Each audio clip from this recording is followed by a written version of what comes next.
se emitió muchos años anteriores. Porque la luz solo se propaga con la velocidad máxima que es posible. Ahora, debido a eso,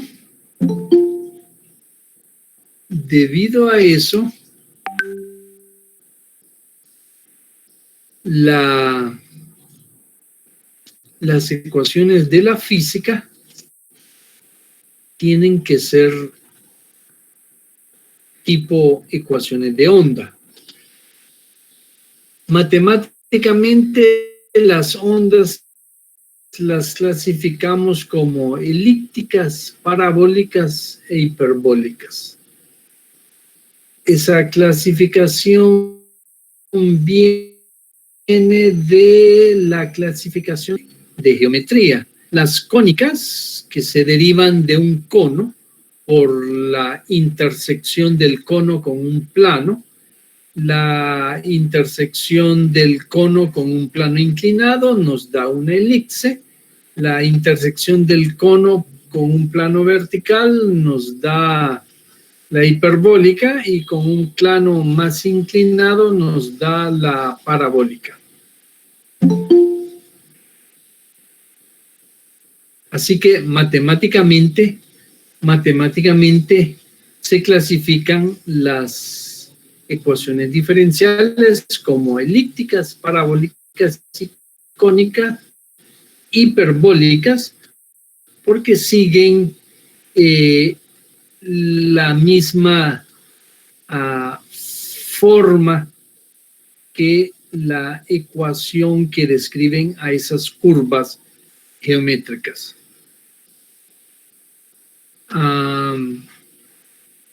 Por eso decimos que la ecuación de las ondas son ecuaciones hiperbólicas y la física, las ecuaciones de la física deben de ser hiperbólicas, porque es lo que se observa experimentalmente.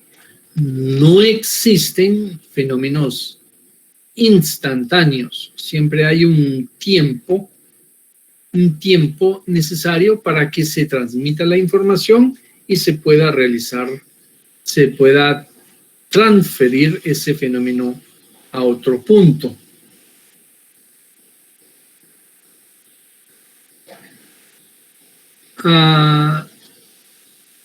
Una de las ecuaciones que se utiliza en la física y en ingeniería es la ecuación de transferencia de calor, que fue propuesta por Fourier en el siglo XIX. La transferencia de calor, la ecuación es parabólica. Nosotros sabemos que esa ecuación no describe físicamente todos los fenómenos porque no es hiperbólica. Cataneo posteriormente introdujo una ecuación de transferencia de calor de tipo hiperbólica. Le agregó un término adicional y así la pudo transformar en una hiperbólica. Ahora nos vamos a concentrar en las ondas mecánicas. En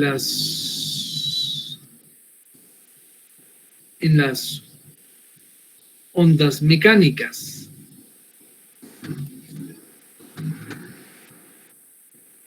Vamos a presentar lo que se llama la descripción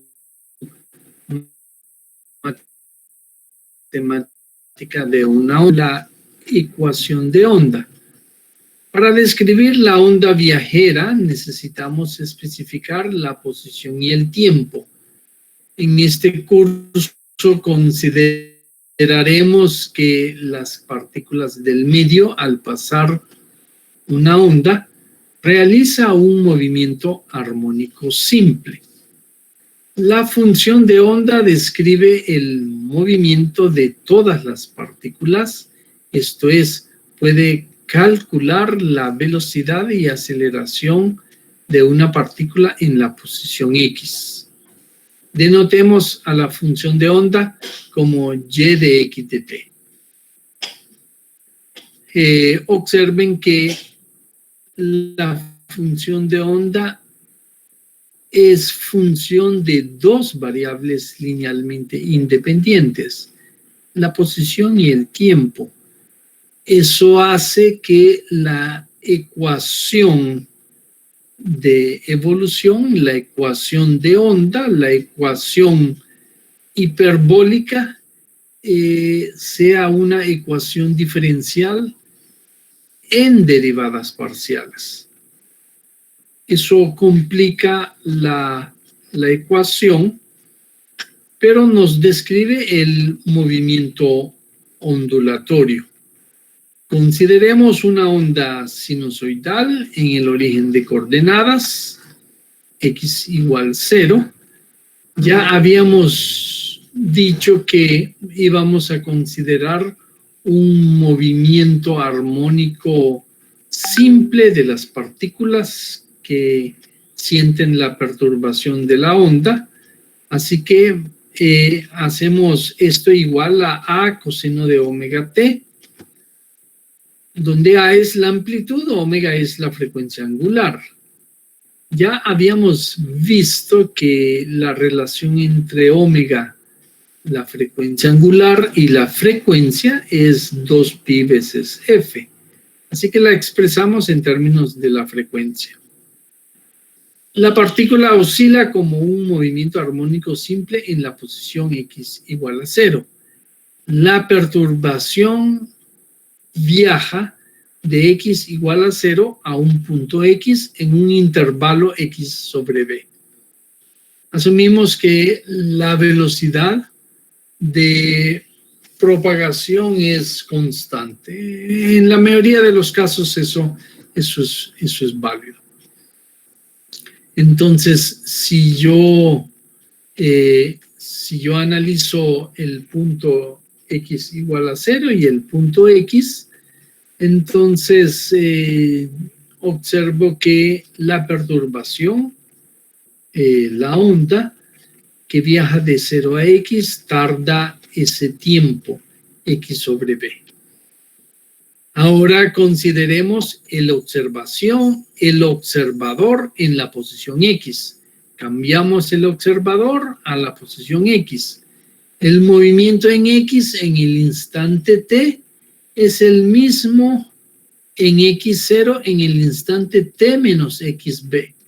Así que hacemos esa transformación para analizar el movimiento en x igual a 0 desde x.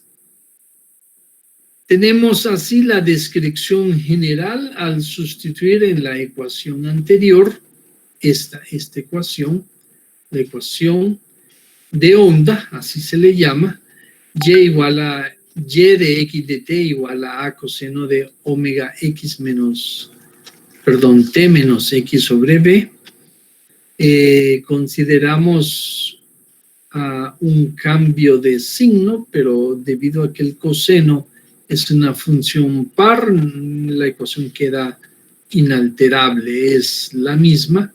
Así que por conveniencia yo voy a intercambiar la posición de estos dos términos. Y aparece un signo menos, pero como la función es par, entonces me queda lo mismo. Obtengo la función de onda de esa manera, corresponde a una onda sinusoidal moviéndose en la dirección del semieje positivo de las X.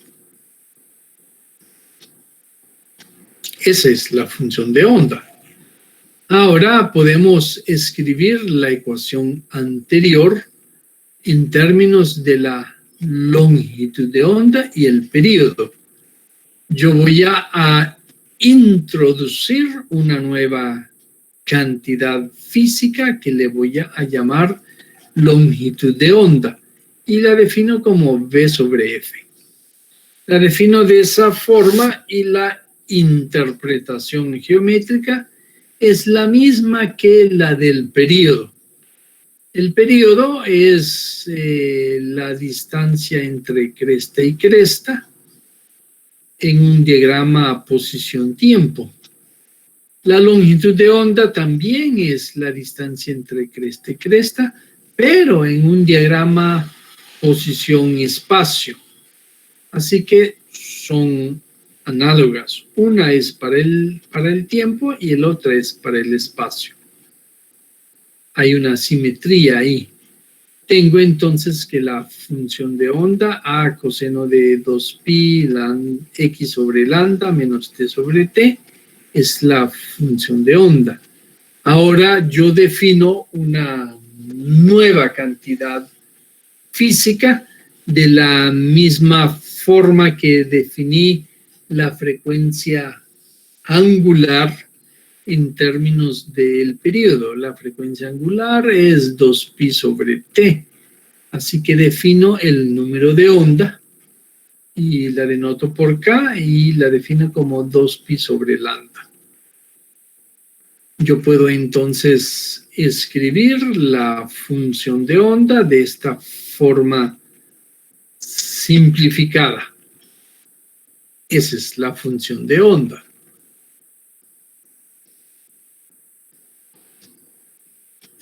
Si la onda se mueve en la dirección negativa de x, para un movimiento en la dirección menos x, lo sustituimos en la función de onda, obtenemos lo siguiente. Entonces, hay un cambio en el signo y la función de onda se escribe de esta manera. Esa onda viajera se mueve en la dirección del semieje negativo de las x. Con eso concluyo mi descripción de la función de onda. Ya tengo una onda que viaja hacia la derecha, viaja a lo largo del semieje positivo de las x, o una onda que viaja hacia la izquierda en la dirección del semieje negativo de las x. Y eso es todo. Y tiene toda la información, la tiene ahí en esos coeficientes. Tiene toda la información. Ahora yo quiero introducir la ecuación de onda. Yo quiero introducir la ecuación de onda más simple posible. Las ondas en general son muy complejas. Las ondas mecánicas son bien complejas, pero la expresión simplificada que voy a presentar es muy útil. A pesar de que es muy compleja, yo puedo analizar, a pesar de que es muy simplificada, yo puedo aplicarla a sistemas complejos. Por ejemplo, las ondas sonoras son ondas no lineales, son ecuaciones de onda no lineal. Y esa ecuación se deriva de las ecuaciones de los fluidos, las ecuaciones de Navier-Stokes.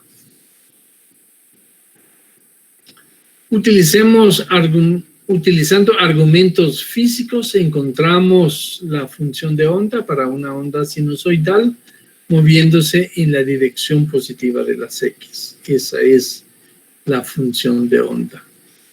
La rapidez de una onda es la rapidez que tenemos al movernos con la onda para mantenernos junto a un punto que tiene una fase dada. nos movemos sobre la onda, entonces en esa situación implica que kx menos omega t es igual a una constante. Derivando con respecto al tiempo, entonces obtenemos una relación entre la velocidad, la frecuencia angular y el número de onda. Le llamamos velocidad de fase de la onda. A esa expresión le llamamos velocidad de fase. Si la velocidad depende de la frecuencia, la velocidad de propagación de la onda es la velocidad de grupo, la cual se define de esta manera. Entonces, miren el cambio, simplemente aparece la derivada de esos dos términos. Un ejemplo de velocidad dependiente de la frecuencia es la luz blanca. Cuando uno tiene un rayo de luz blanco y lo incide sobre un prisma, el prisma descompone a la luz blanca y se forma el arco iris, las descompone en sus colores primarios. Esa es la velocidad dependiente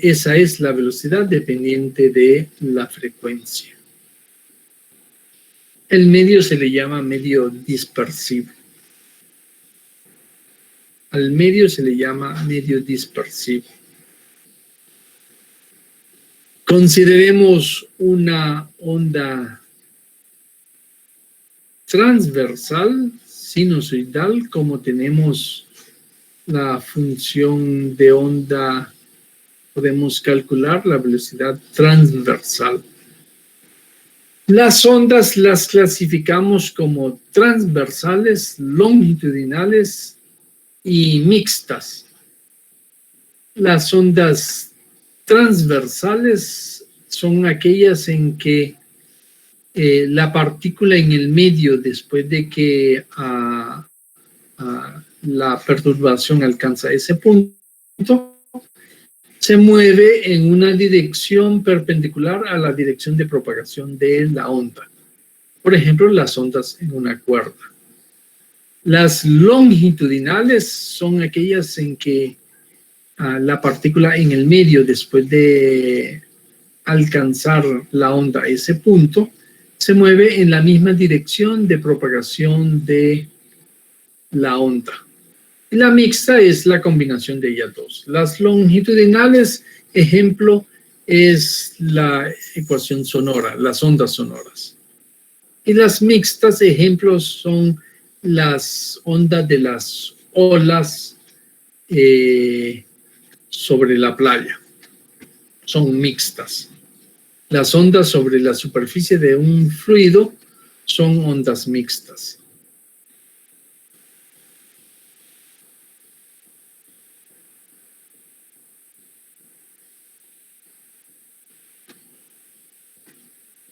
Consideremos una onda transversal sinusoidal. Como tenemos la función de onda, podemos calcular la velocidad transversal. Podemos calcular la derivada parcial con respecto al tiempo.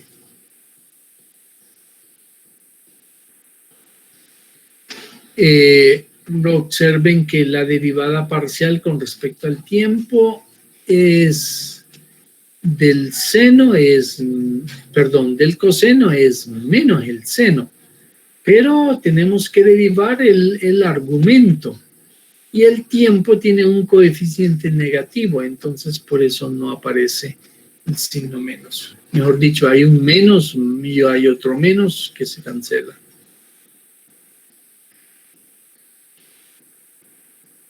La aceleración de cualquier partícula la determinamos al calcular la segunda derivada parcial de y con respecto al tiempo. Tenemos la segunda derivada, derivamos el coseno, derivamos el seno, me da el coseno, después derivamos el argumento, como es derivada parcial, solo actúa sobre la variable que está especificada, así que la derivada parcial con respecto al tiempo de kx es 0, y solo me queda menos omega t, la derivada parcial de ese término es menos omega, y ahí está el signo menos.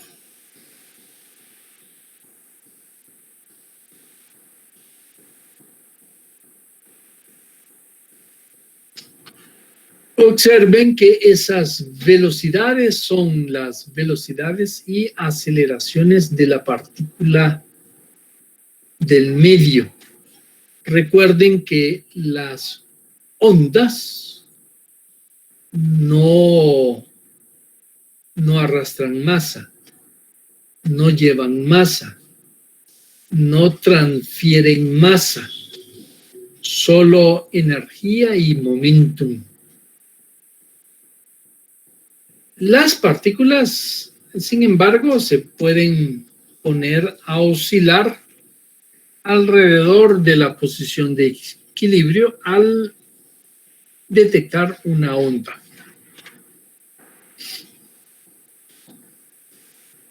También se puede calcular las derivadas parciales con respecto a la posición. Esta es la derivada parcial con respecto a la posición. La primera derivada, la segunda derivada es dada por esa expresión. Y ahora podemos hacer la razón de las dos derivadas segunda y utilizando la expresión omega igual a v por k, entonces tenemos esta ecuación. Como ven, no depende explícitamente de la función de onda, sino que de sus derivadas.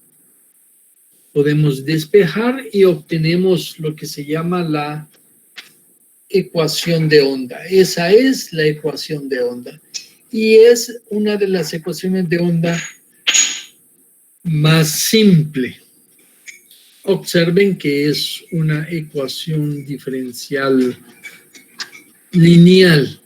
La variable dependiente tiene exponente 1, aquí no aparece, y las derivadas de ella tienen exponente unitario. Así que es una ecuación diferencial hiperbólica lineal. Es hiperbólica y es lineal. Por eso es tan atractiva esa ecuación diferencial, porque yo puedo utilizar los métodos que existen para analizar ecuaciones diferenciales lineales. Por ejemplo, la separación de variable es un método muy utilizado que funciona muy bien aquí en esta ecuación hiperbólica.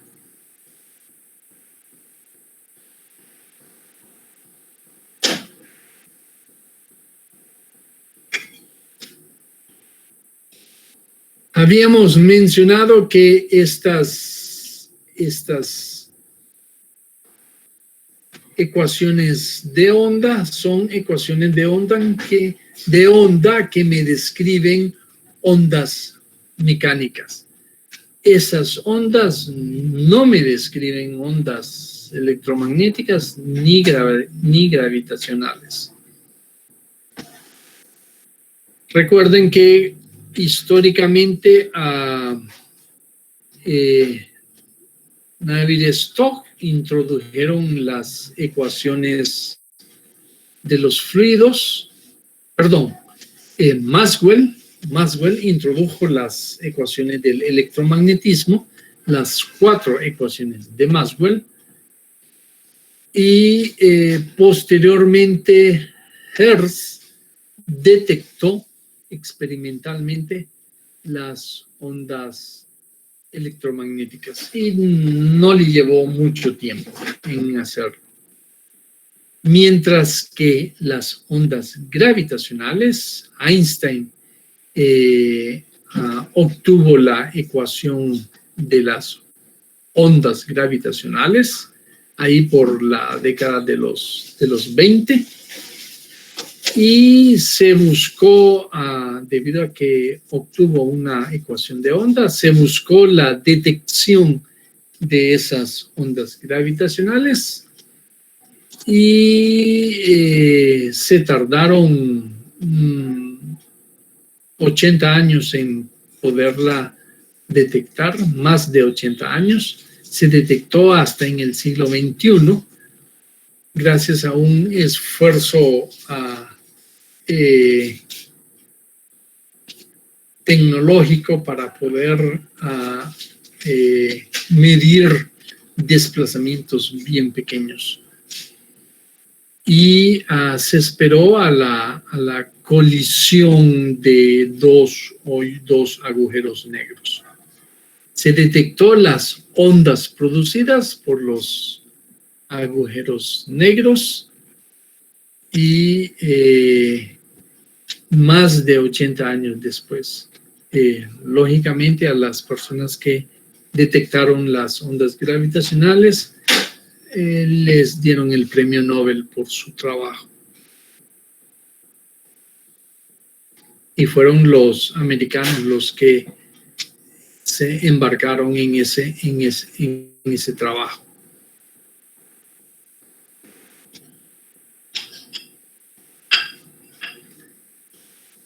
Quiero recalcar que estamos analizando ondas mecánicas.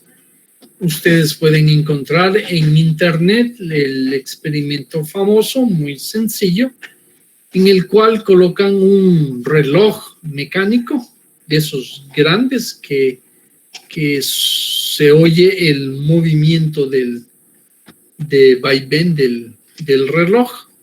Le hace clic, clac, clic, clac, y se coloca en una cámara de aire. Cuando se le coloca la cúpula, aún se puede escuchar el clic, clac, debido a que las ondas sonoras se propagan por el aire y llega hasta nuestros oídos. Después, esas cámaras tienen un conducto por el cual se le puede extraer el aire por medio de una bomba de vacío. Uno hace al hacer la extracción del aire, se puede ir notando que el sonido va disminuyendo a medida que el aire se evacúa de la campana hasta que desaparece el sonido. Pero ahorita me llamó ese es un ejemplo de una onda mecánica, de una onda sonora. Las ondas sonoras son muy complejas. Las ecuaciones del movimiento, las ecuaciones de evolución están dadas por las ecuaciones de Navier-Stokes.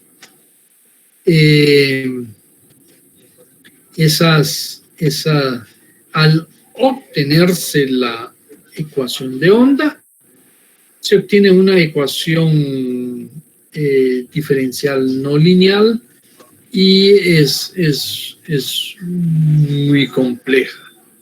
Es bien compleja, pero incluye todo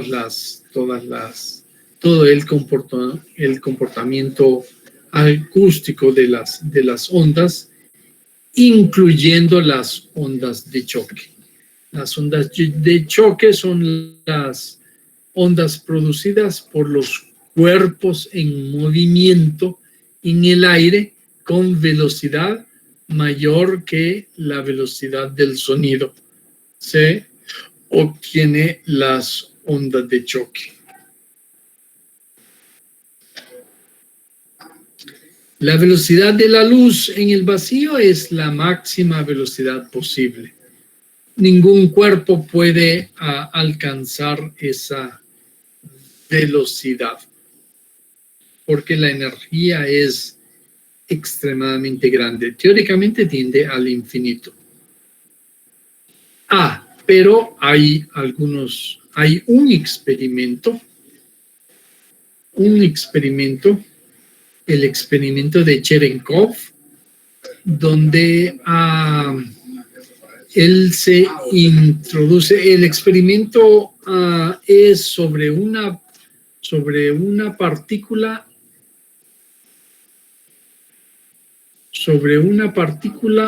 de alta velocidad sobre un rayo de luz. El experimento consiste en un rayo de luz dentro de un medio material, donde la velocidad de la luz en el medio material es menor que la velocidad de la luz en el vacío. Entonces,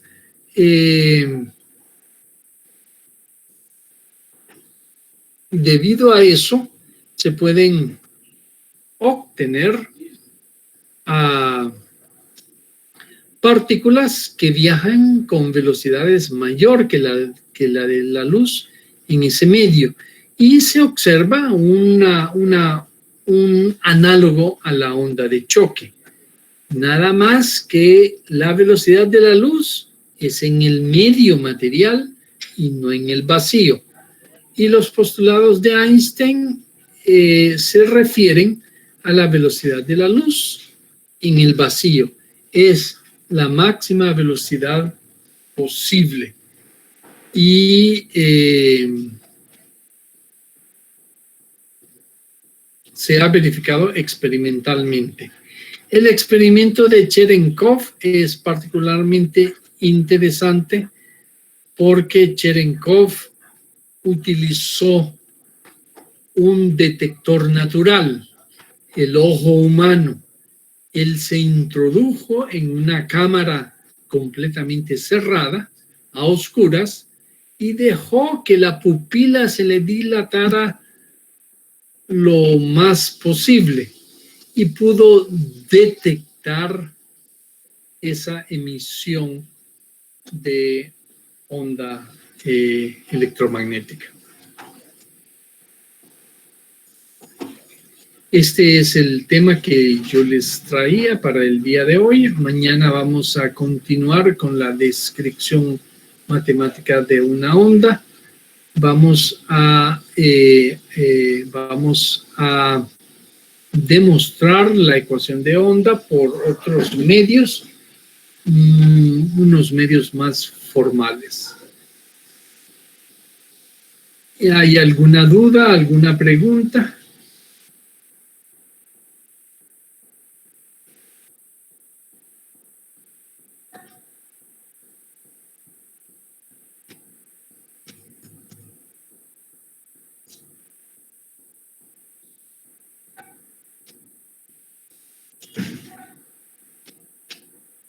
Parece que no, Lick. Muy bien, Diana Funes, muchas gracias, Diana.